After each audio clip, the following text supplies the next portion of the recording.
Here's something nobody tells you when you're in your 30s or 40s, grinding away and saving for retirement. Getting to retirement is only half the battle. The other half is actually surviving it financially once the paychecks stop. And most people have no plan for that part. So today, we're breaking down the 5 biggest challenges you'll face in retirement, and more importantly, what you can actually do about each one. But before we jump in, quick note. This video is for educational and entertainment purposes only. I'm not a financial advisor, CPA, or attorney, and this isn't financial, legal, or tax advice.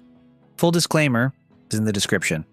Okay, let's get into it. If you've been watching this channel for a while, you know we talk a lot about building wealth, budgeting, investing, retirement accounts, but today is different. Today we're talking about what happens after you've done all that work. Because here's the reality. Nearly 80% of Americans say the country is facing a retirement crisis, and that's up from 67% just a few years ago. And more than half of Americans are worried they can't achieve financial security in retirement at all. So whether you're 10 years out or you're already there, this one's for you. First up is the one most people don't want to think about: living too long. I know that sounds strange. Living a long life is a good thing. But financially, a long life can also be an expensive thing. Here's a stat that might surprise you. If you're a man in your mid-50s right now, you've got roughly a 1 in 3 chance of making it to age 90. If you're a woman the same age, it's closer to 50-50. Think about what that means. If you retire at 65, you could be in retirement for 25 to 30 years or more. That can be as long as your entire career. And here's the scary part. Most people plan for maybe 15 or 20 years. They do the math, they think they're fine, and then life keeps going, and the money doesn't. Gone are the days when most people had a pension that guaranteed a paycheck for life. Today, only about 7% of retirees get income from all 3 parts of the old 3-legged stool: a pension, Social Security, and personal savings. For most people, that pension leg is basically gone. So what do you do? First, don't underestimate how long you might live. Be conservative, plan to 90, even if that feels like overkill. Second, think about guaranteed income streams. Social Security is one, and your claiming strategy matters a lot. Delaying from 62 to 70 can raise your monthly benefit by up to 76%. That's guaranteed. Inflation-adjusted income for life, and for a lot of people, waiting is worth it. Third, consider whether an annuity makes sense for part of your savings. I know that word makes some people nervous, but the idea is simple. You give an insurance company a lump sum, and they guarantee you income for as long as you live. It's not for everyone, but for the right person, it can remove the "what if I live too long" risk completely. Now, the second challenge is market volatility, and this one hits differently in retirement than it did when you were working. When you're in your 30s and the market drops 30%, it's uncomfortable, but you've got time. You keep contributing, you ride it out, and eventually the market comes back. But in retirement, you're not contributing anymore. You're withdrawing. And that changes everything. There's a concept called sequence of returns risk. It means if the market crashes in the early years of your retirement, right when you're starting to pull money out, it can permanently damage your portfolio in a way that's really hard to recover from. Even if the market bounces back later, you may have already sold shares at the bottom just to pay your bills. And we've seen this happen. The financial crisis in 2008, the pandemic crash in 2020. These aren't once-in-a-lifetime events. Market disruptions happen, so your retirement plan has to account for them. One popular way to handle this is the bucket approach. You divide your money into different buckets based on when you'll need it. Bucket 1 is cash. 1 to 2 years of living expenses. This is your buffer. If the market tanks, you pull from here, not from your investments. Bucket 2 is more conservative investments, things like bonds and dividend stocks. This covers roughly years 3 through 10. Bucket 3 is your long-term growth money, mostly stocks. This is what you don't touch for at least a decade. The whole point is simple. You never have to sell your stocks at the worst possible time because you've got cash set aside to cover your needs. And one more thing here, don't go so conservative that you stop growing.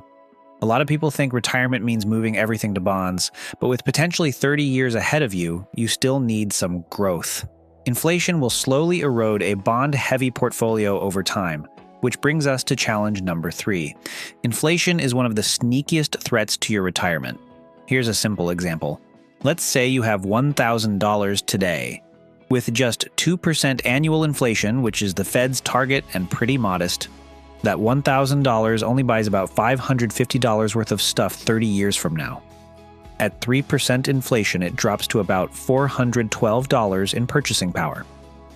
And here's the kicker. Retirees often face higher inflation than the average person, not lower. Healthcare is a huge part of a retiree's budget, and medical costs tend to rise faster than general inflation. Get this. A 65-year-old couple in good health can expect to spend, on average, over $660,000 on healthcare costs for the rest of their lives. That number takes your breath away a little. On top of that, Social Security cost of living adjustments don't always keep up with real-world price increases. In 2025, retirees got a 2.5% cost of living adjustment, but Medicare Part B premiums also went up, and that eats right into the raise. So what can you do? Keep some money in assets that can grow above inflation. Stocks are the classic long-term inflation hedge. A 100% bond portfolio might feel safe, but it usually won't keep up with rising prices. And plan for healthcare specifically. Don't just lump it into a general expenses category. Healthcare deserves its own line item, and honestly, its own nest egg. Also, if your Social Security benefit hasn't started yet, consider waiting. Every year you delay, your benefit grows, and since Social Security is adjusted for inflation, starting from a bigger base matters more than most people realize. Now, challenge 4 is taxes, and this one catches a lot of people off guard. A lot of people spend decades saving in a traditional 401k or IRA, which is great, but every single dollar in those accounts is pre-tax. The government hasn't taken their cut yet. So when you retire and start pulling money out, that's income. Taxable income. And if you've saved a lot, which hopefully you have, you might find yourself in a surprisingly high tax bracket in retirement. Then it gets more complicated because you've got required minimum distributions, RMDs, that kick in at age 73 right now. The IRS basically says, okay, you can't just let that money sit in a tax-deferred account forever. You're forced to take withdrawals, whether you need the money or not, and that can push you into higher brackets and even affect how much of your Social Security gets taxed. There's also phantom income, where mutual funds distribute capital gains that get reinvested automatically, but you still owe taxes on them. You didn't see the money, but Uncle Sam did, so how do you navigate this? The big play is tax diversification. You want money in different types of accounts. Tax-deferred accounts, like a traditional 401k or traditional IRA, where you pay taxes when you withdraw. Tax-free accounts, like a Roth 401k or Roth IRA, where qualified withdrawals are tax-free. And taxable brokerage accounts, where you pay taxes on dividends and capital gains, but you get more flexibility. Having all three gives you options. It lets you choose which bucket to pull from each year, so you can manage your tax bill instead of just taking whatever hit happens to come. Roth conversions are also worth looking at, especially in the years between when you retire and when you start taking Social Security. If you're in a lower tax bracket during that window, it can make sense to convert some traditional IRA money to Roth, paying the tax now at a lower rate instead of later at a higher one. This is one of those areas where a tax-savvy financial planner can pay for themselves many times over.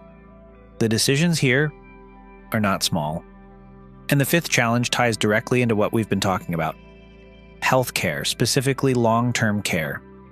We already mentioned that the average couple might spend over $660,000 on healthcare.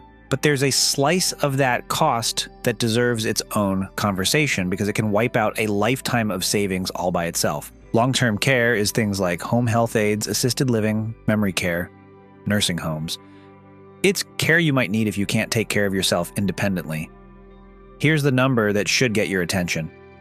Someone turning 65 today has nearly a 70% chance of needing some form of long-term care at some point. And Medicare, the health insurance most retirees rely on, does not cover most long-term care costs. People assume it does. It doesn't. The cost of in-home care is growing more than 3 times faster than inflation right now. And if you need memory care or a nursing home, you could be looking at $80,000, $100,000, even $150,000 a year, depending on where you live. So what are your options? Option 1 is self-insure. If you have substantial assets, you might set aside a dedicated fund for potential care costs.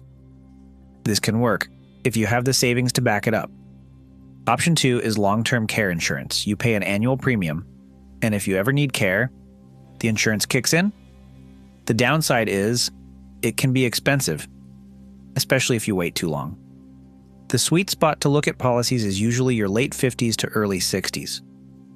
Option 3 is a hybrid product, like a life insurance policy or an annuity with a long-term care rider. These have gotten more popular because if you never need long-term care, your beneficiaries still get a death benefit. So it doesn't feel like a total loss if you don't use it. Bottom line, have a plan for this. Don't assume Medicare will handle it. Don't assume you'll be fine. Because statistically, there's a solid chance you'll need some form of care, and without a plan, it can drain everything. Okay, let's bring it all together. The 5 retirement challenges we covered: longevity, market volatility, inflation, taxes, and long-term care. None of these is a reason to panic, but all of them are reasons to have a plan. A real plan, not just a number in your head. And here's what I want you to take away from this video. The goal isn't just to accumulate money, it's to convert that money into reliable, inflation-resistant, tax-efficient income that you can't outlive. That's what retirement planning actually is. If you found this helpful, hit that like button. It genuinely helps this channel reach more people who actually need this information. And if you want to go deeper on any of these topics, I've got videos on the optimal order to fund retirement accounts, traditional versus Roth IRAs, and the 10 retirement mistakes that quietly drain your money. Links are in the description. Now, if you're really serious about retiring early or just building a retirement you can actually count on, I wrote a full book that goes way deeper than we can ever fit into a single video. It's called Fire Movement: Stop Trading Time for Money and Build Freedom. It's a finance guide and workbook for financial independence and retiring early. This book is extensive and practical. It lays out a clear fire path with a ton of extra content designed to turn fire from an idea into a system you actually follow so you can actually start. Inside, you'll find worksheets to map out your numbers, simple next steps so you're not just winging it, and quick quizzes to make sure the information sticks. I also included real-world scripts you can use right away, like how to ask for a raise or how to talk about money without completely locking up. Plus, step-by-step tools to pay down debt, trim your budget without feeling miserable, and build a plan you can stick to. So if you're ready to move from I get it to I'm actually doing it, go grab the book. You can scan the QR code on the screen right now, or the link is in the description. And drop a comment below. What's the retirement challenge you worry about the most? Thanks for your time.